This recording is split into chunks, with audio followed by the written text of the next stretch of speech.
Friends, moving on to the last part of fundamental rights under the Constitution of India, we have to discuss two articles. We have discussed so far with Article 30.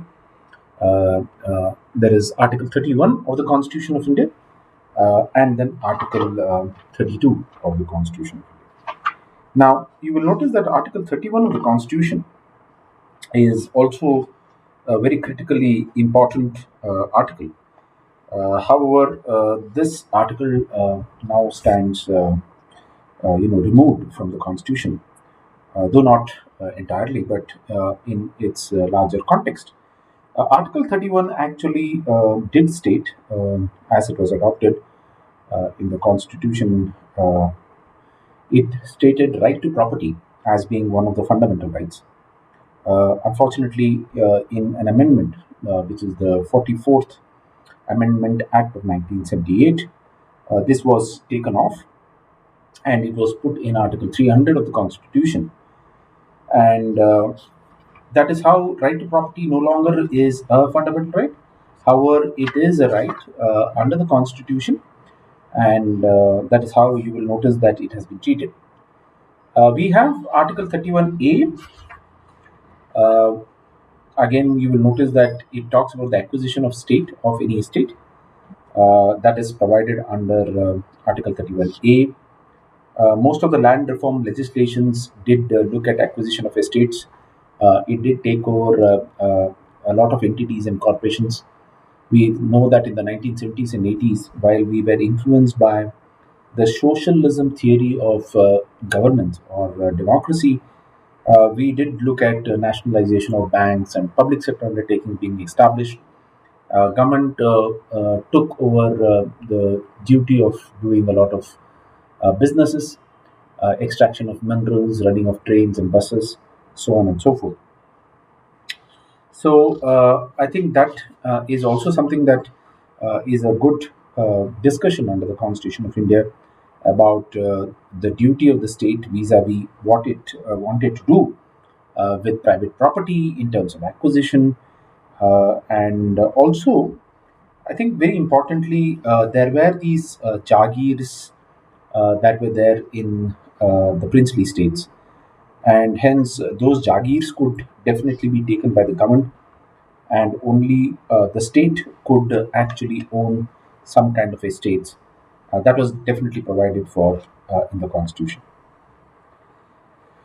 We move on to Article 32, which is the most critical part of the constitution, and we know that constitutional remedies are the core and important aspect of the fundamental rights chapter itself. Now, Dr. Ambedkar had clearly stated that this article, that is Article 32, is the very heart and soul of this document called the Constitution of India. It is really very important for citizens to have constitutional remedies, without which rights that are guaranteed under Part 3 of the Constitution will only remain rights. They will not remain fundamental. They may remain legal, but they will not remain fundamental. So, without Article 32 and Article 226, which are called the writ remedies of the court, these rights that we have spoken so far would not be fundamental. They will not be core. So, he emphasized upon this. He said this is the most important article, and he said that fundamental rights would be of no use unless a proper mechanism was developed for citizens to avail these rights and enjoy them in a real meaningful manner, and also if they are not able to exercise any kind of remedies, then it will be really of no use.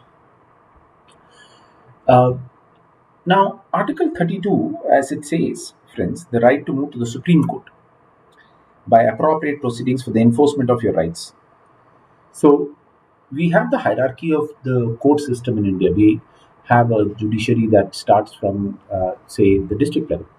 Within the district level, you have criminal and civil courts. You ought to be an aggrieved individual. That is what is the principle of locus standi, to go to the court and claim your appropriate remedy, either against state or against private individuals as well. Uh, of course, from the district court, you are supposed to look at an appellate. a kind of a jurisdiction to the High Court. From the High Court, you can appeal to the Supreme Court. Now, you will notice that in certain cases, appeal is a discretion of the court. The court may grant you or admit your appeal or may not admit your appeal.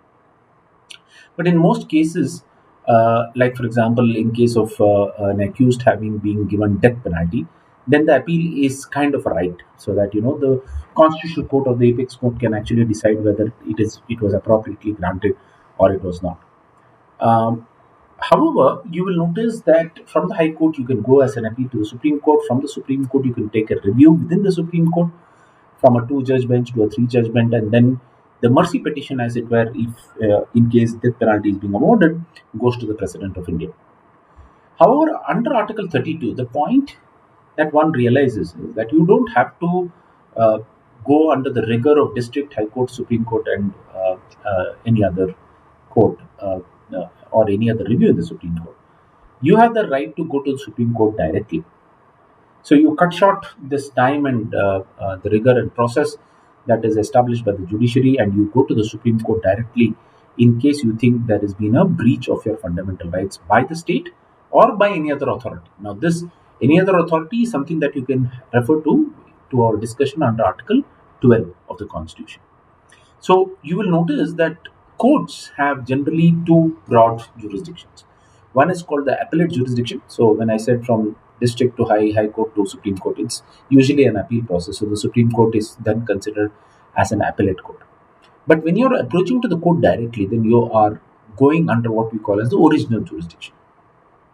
Now, Article 32 is an original jurisdiction suit, right? So wherever a citizen feels that his or her fundamental rights are going to be, infringed, violated, or he finds that the machinery to exercise his right is not very effective, then he can definitely approach to the Supreme Court under Article 30. So this is a right to move to the court and seek the enforcement of your rights. And the Supreme Court has power under Article 32 to issue directions or order or any kind of writ for the enforcement of any fundamental rights. And the writs that are generally issued under Article 32 include, please note, the writ of habeas corpus, mandamus, prohibitio, certiorari, and quo warranto. The writ of habeas corpus, as many of you would know, it is usually used to get a person who is in detention. Habeas and corpus means produce the person before the court of law so that his rights can be determined, either in detention or in custody or vis-a-vis state exercise and abuse of power. So that is what the writ of habeas corpus is, and this is generally being used vis-a-vis police action of the state. And you will notice that generally law is created by the legislature, but it's the executive that implements the law. And in its implementation, the executive may actually violate the principles of natural justice, may violate the principles of protection of fundamental rights, and hence the courts will intervene in the grant of the writ of habeas corpus. Habeas corpus in current times has been utilized even for producing a person who is actually missing or who has gone missing, and requesting the state to actually take actions to find the missing person. This is something that has also been brought about through the writ of habeas corpus. So any person in the eyes of law can seek the intervention of the court, Supreme Court, under Article 22 for the protection and for the preservation of his fundamental right. And he can ask the court to protect his interest by issuing these kinds of writ. So, is Article 32 a fundamental right itself? The answer is yes. So, it is one fundamental right being used for enforcement of all other fundamental rights through the help of the court.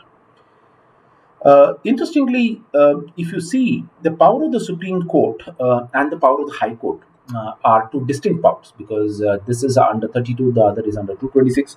The wordings are almost the same because the writs that the courts of High Court and Supreme Court issue are one and the same. But when can you go to the High Court and when can you go to the Supreme Court? I think this is probably left to the individual choices, because Article 226 can also be utilized in case there is a violation of fundamental rights. However, Article 226 is a little bit broader and wider because under 226, apart from fundamental rights, you can actually go into the Supreme High Court, sorry, for the enforcement of a legal right also. So fundamental plus legal, Article 226. If it's just fundamental, it is Article 32. Um, yeah. Now, considering the fact that there are other kinds of writs like the writ of mandamus. Now, you will notice that the writ of mandamus is like a judicial review of executive action. If this writ is being issued, then an executive officer in the government will be expected to do his statutory duties, which means that either he has omitted to do it or he has done it in an act that infringes the rights of citizens or he is unable to perform his duty so as to protect the rights of citizens. In those circumstances, uh, with the power of judicial review, the Supreme Court will definitely intervene and issue the writ of mandamus, directing that government executive officer to do precisely and exactly what is supposed to do by the court order. So that is what the writ of mandamus is. It's a very powerful writ, and it is used to protect citizens' interest vis-a-vis the state. Right. So the state and its functionaries ought to, facilitate the rights of citizens, and if they fail to do so, the writ of mandamus is a very powerful writ that is used quite very often. Writ of prohibition and certiorari. These are two writs which actually look at judicial review of the judiciary itself. So these two writs are generally issued when there is a provision of a higher court trying to supervise a lower court. So prohibition literally means to forbid. The writ of prohibition means to forbid. That means the higher court will ask a lower court that, look, you are exceeding your jurisdiction. Please do not do so. This is not a case within your jurisdiction. You can either transfer the case to some other court or you can transfer the case to the high court. That is what. So it may prohibit a lower court from admitting a matter or deciding a case in case the higher court thinks that the lower court is out of jurisdiction. That is what prohibition means. The writ of certiorari is means it. The term certiorari is a Latin expression like prohibition. It literally means to be informed. This writ is generally issued against a judicial or a quasi-judicial body uh, to either transfer the case or quash the case as the issue is.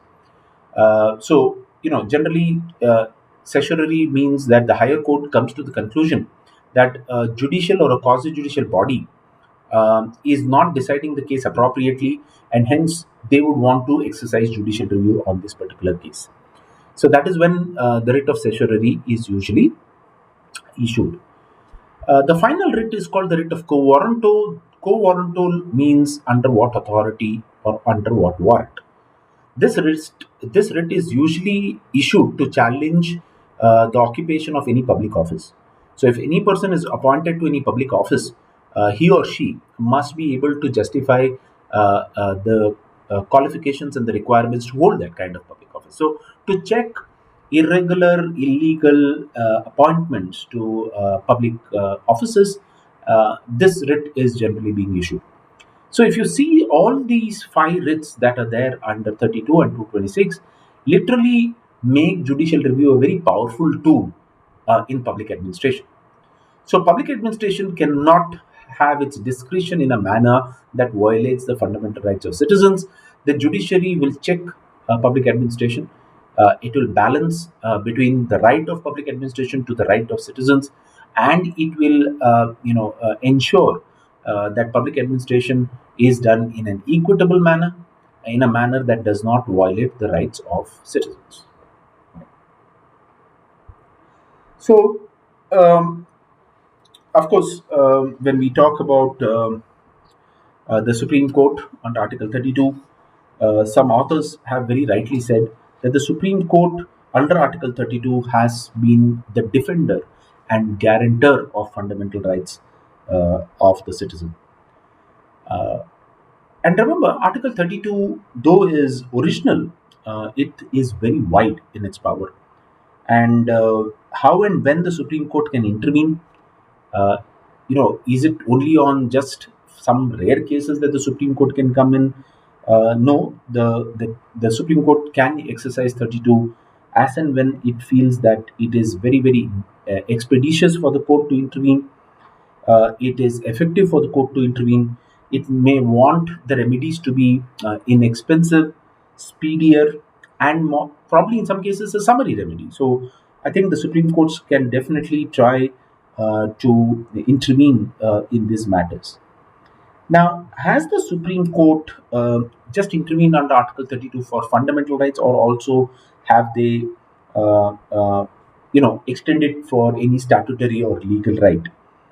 You will notice that because right to life under Article 21 has been so broadened, so expanded to mean so many different facets. So you will notice that Article 32 has been invoked not only for what is being stated in the Constitution, but what the Constitution actually means for a citizen to have a dignified life in the country. So for all those, unenumerated, unlisted, if you want to call it, as explained, maybe those rights that have come from judicial precedent, Article 32 has been invoked. Um, Please note, while writs can be invoked and writs can be sought by the court, uh, Article 32 does not stop the Supreme Court just in terms of giving writs. It can also give directions. It can also pass orders, as the case may be. Uh, One thing that we all should understand is the the right under Article 32 is not something that you need to postpone. Uh, so the courts have said that even if there is an alternate remedy, if your fundamental right is violated, approaching to the Supreme Court under 32 is still available, right? So having an alternate remedy is no bar to seeking the relief under Article 32, right? So the Supreme Court is your protector, Supreme Court is your defender, and an aggrieved individual has an option to either go to the High Court or to the Supreme Court or any other remedy that he has. So the jurisdiction of the Supreme Court on the 32 can always be invoked. Now, one should also know that there is something called doctrine of laches, LACHES. Now, doctrine of laches very clearly means that there has been a delay in seeking remedy. Now, the courts usually invoke this doctrine even under Article 32 and 226. So you can't unnecessarily delay approaching for remedies. Of course, if you are someone who could not access justice, someone who is not literate, then probably the court may, under the doctrine of laches, give you an exception. But generally, an unexplained delay may actually take away your right to seek remedy under Article 32. For example, in the Sardar Sarovar project, the Narmada Bachao Andolan versus Union of India, AAR 2000 Supreme Court. In this case, the petitioners who had very appropriate intention to, look at the rights of tribals or forest dwellers who were not compensated when the Sardar Sarovar and the Narmada Valley project was being planned, and who were displaced, and the government did not actually intervene in the case. One of the pleas in the Narmada Bachao Andolan case was that the dam building must stop and the dam heightening project must not be allowed to continue. Now, in this case, I think the court did say that the petitioners approached pretty late, and opposing the construction of a dam at a very late stage when so much of public money or taxpayers' money has been already involved, and there is a public interest. The public interest is that this is going to give drinking water to a large section of the community in Gujarat. This petition should be barred by limitation or by the doctrine of laches. So the courts have warned civil society organizations and individuals that please approach as soon as possible so that effective remedies can be granted under Article 32. So, Article 32 has grown over a period of time. both in terms of private individuals seeking the intervention of the court, like in the case of Menaka Gandhi versus Union of India, or maybe in terms of the public interest litigation that has been championed by the Supreme Court from time to time. So there are two ways in which the writ under Article 32 can be granted. One thing that probably has to be said over here is that the Supreme Court has been a court that has not only given orders and directions and writs, it has also looked at managing executive action. So there is something called continuing mandamus. Now, if you see in a very famous case, this is called the Forest Case of India. It is called the T.N. Godavarman versus Union of India. T.N. Godavarman Tirumalapada versus Union of India. Uh, uh, this was a petition filed in the year 1996. That was the first time it was decided. And the Supreme Court was kind of surprised that the forests are not being managed or conserved effectively for the better right of a good environment or a healthy environment. And hence, the Supreme Court took upon itself the business, I must say, of managing India's forest. So, over the period of, say, more than 15 or 20 years, the continuing mandamus even goes as of now in the Supreme Court. Very recently, just last year, we had a case decided under the T.N. Godavarman. So, all these years, it was a continuing mandamus. It was the order of the court saying that, look, in case there has to be any executive decision taken in forests in India, you must approach to the court. So the officers in the government had no power to decide about how and what matters to be taken inside forest area. They could only do that after the permission of the court. And that's why this T.N. Godavarman case is a case of what we call as continuum mandamus, where the courts would want to supervise, monitor, and implement its orders. And hence, what the court did in the T.N. Godavarman case was it appointed what is known as the Centrally Empowered Committee, and this committee would take a call and they would report to the Supreme Court as the case may be. Now, Article 32 is a fundamental right to constitutional remedies. Having said this, please note the way in which judicial review happens in India and why there is so much of respect for the judiciary, you will notice is because the judiciary has what is known as the power of contempt.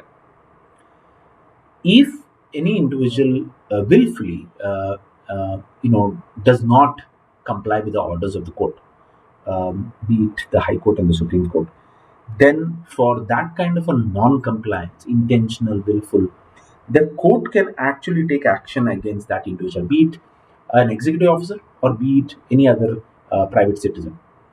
The courts can actually take action for contempt of court. And please note, there is two kinds of contempt. One is called the civil contempt, where you may be asked to pay a fine, and there is criminal contempt, where you may be asked to go to the jail for not following the directions and the orders of the court. So, I think the courts usually may not use criminal contempt, but they may impose a very exemplary cost in case you do not comply with the orders of the court. So, in that context, you will notice that the power of the judiciary in India is very, very important, and that's where the courts are able to issue their writs.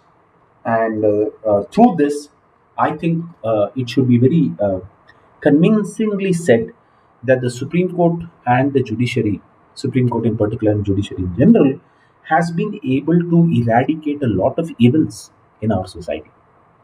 Yes.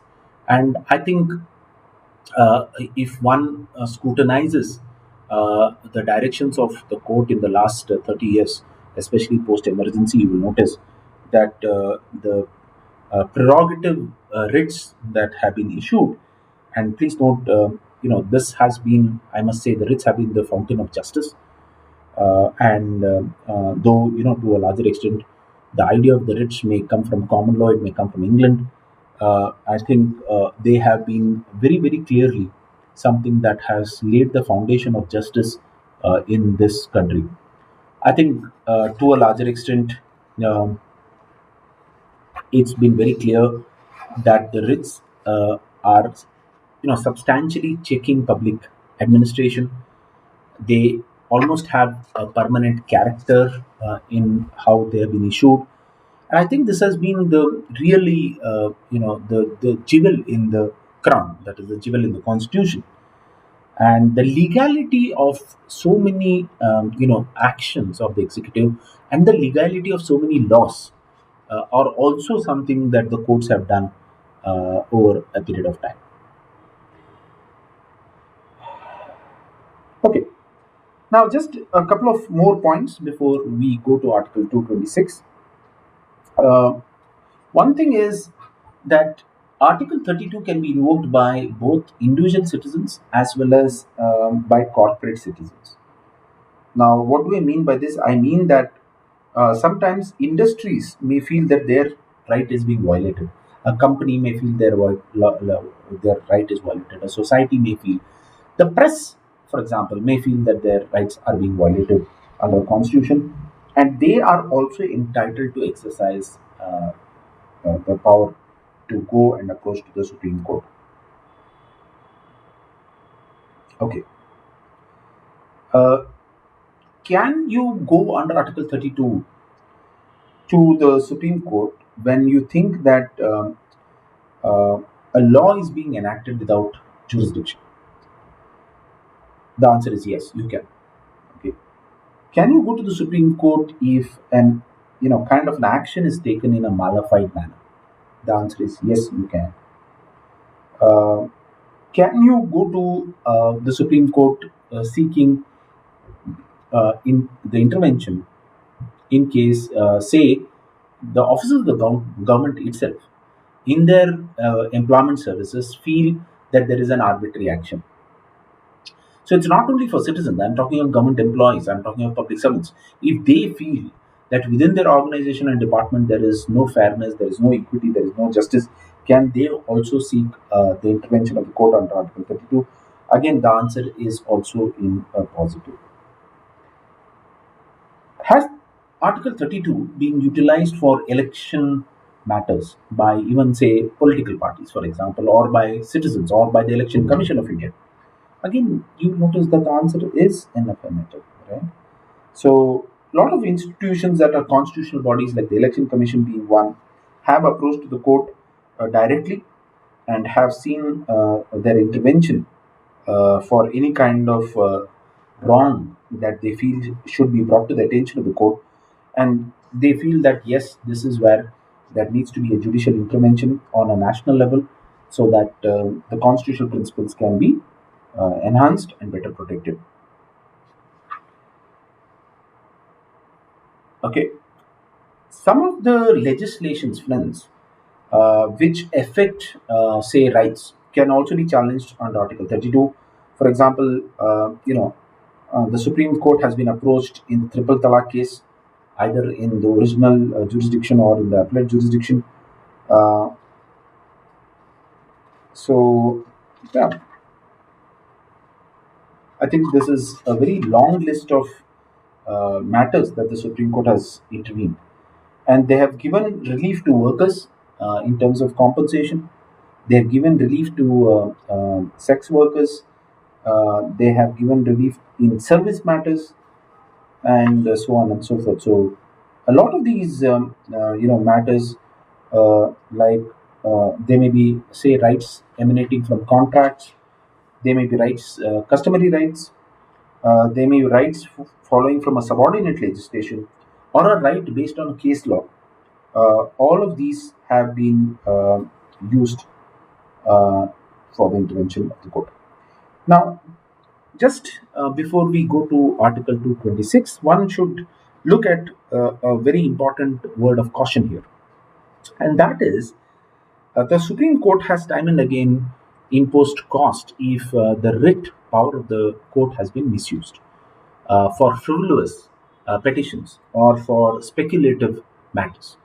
So I think the court then dismisses such kind of petitions because the time of the Supreme Court is very, very precious, and going to the court for all small matters or frivolous matters, say trying to look at putting a ban on some film on some speculative character that it may hurt religious sentiments. So you can't, Supreme Court is supreme in that context. The time is also supremely important.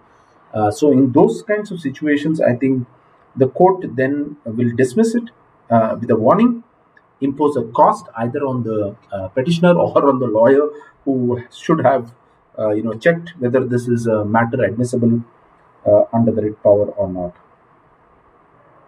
So that is the word of caution against misuse of the writ jurisdiction.